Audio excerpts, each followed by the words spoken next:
posted, January 27, 2019, 5 hours 44 minutes and 34 seconds PM MSTMELBOURNE. Australia, Novak Djokovic was so good, so relentless, so flawless, that Rafael Nadal never stood a chance.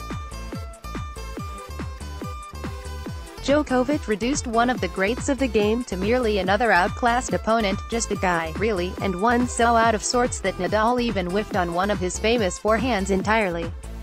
In a breathtakingly mistake-free performance that yielded a remarkably lopsided result, the No. 1 ranked Djokovic overwhelmed Nadal 6-3, 6-2, 6-3 on Sunday night to win a record 7th Australian Open championship and a 3rd consecutive Grand Slam title, raising his count to 15 overall. Under the circumstances, Djokovic said, "It was truly a perfect match. No one who saw it would disagree." Djokovic's coach, Marian Vita, said, "I would describe it as dominance, Nadal's take. An amazing level of tennis, unbelievable," said Nadal's coach, Carlos Moya. Novak probably could have won, no matter who the opponent was. That Djokovic would produce 34 winners and only 9 unforced errors was impressive enough. That came against Nadal, who is ranked No. 2, owns 17 major trophies himself and hadn't dropped a set in the tournament, was hard to comprehend. Djokovic left Nadal smirking or gritting his teeth or punching his racket strings, unable to compete at all.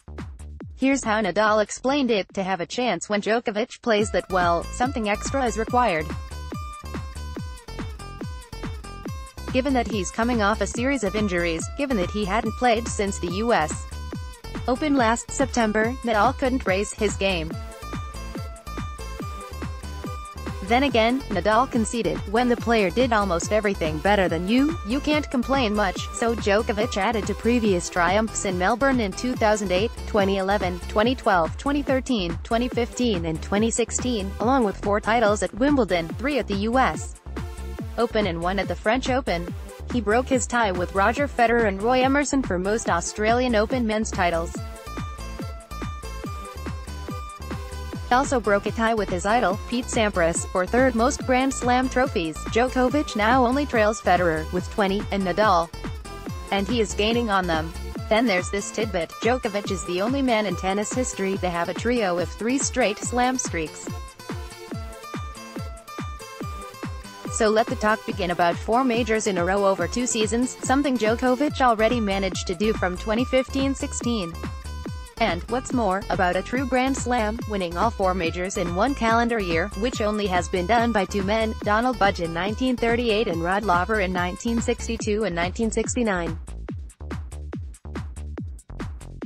"I am aware that making history of the sport that I truly love is something special," the 31-year-old Serb said. "Of course, it motivates me." He surprised even himself with the way he recovered after problems with his right elbow derailed him. Djokovic sat out the last half of 2017. He tried to come back at the start of 2018 but was hampered by the elbow and lost in the 4th round in Melbourne. Soon after, he decided to have surgery. All that is in the past. He is once again at an elite level. If anything, the gap between him and the rest is growing right now. A year ago, could he have envisioned being here now? Not impossible, but highly unlikely. "I don't want to sound arrogant, but I always believe in myself," Djokovic said. "I think that's probably the biggest secret of my success." Djokovic and Nadal know each other, their styles and their patterns all too well. This was their 53rd meeting, more than any other pair of men in the half-century professional era, and record equaling 15th at a Grand Slam tournament. It was also their 8th matchup in a major final. So there should not have been any mysteries out there on Rod Laver Arena's blue court as they began with a temperature, which had topped 105 degrees 40 Celsius in recent days, at a manageable 75-25 C, and just a hint of wind.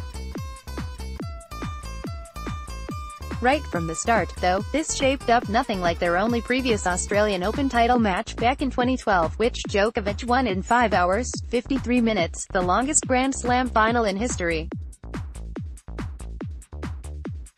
Evenly matched as they were that night, this time was no contest. None whatsoever. It lasted a tad more than 2 hours.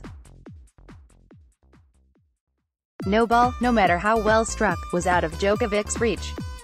He slid and stretched and occasionally even did the splits, contorting his body to get wherever and whenever he needed.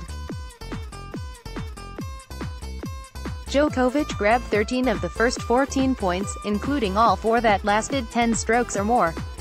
A trend was established. Of most significance, Nadal was broken the very first time he served Sunday. That gave Djokovic one more break of Nadal than the 0 that the Spaniard's 5 preceding opponents had managed. Nadal could make no headway on this day. Djokovic won each of the initial 16 points he served and 25 of the first 26. One of the most important objectives for the match was to start off well and to bring in the right mindset and intensity, Djokovic said, and make sure that he also feels my presence. By the end of the second set, Djokovic had won nearly twice as many points, 59-30, made more winners, 23-14, and far fewer unforced errors, 20-4, while taking 14 of 17 points that lasted at least 10 strokes. The longest was a 22-shot point, which ended when Nadal netted a backhand to give Djokovic a set point at the end of the first. Djokovic raised his right fist and held it there while staring at his guest box. He was on the right path. Nadal could do nothing to stop him. At the moment, no one can.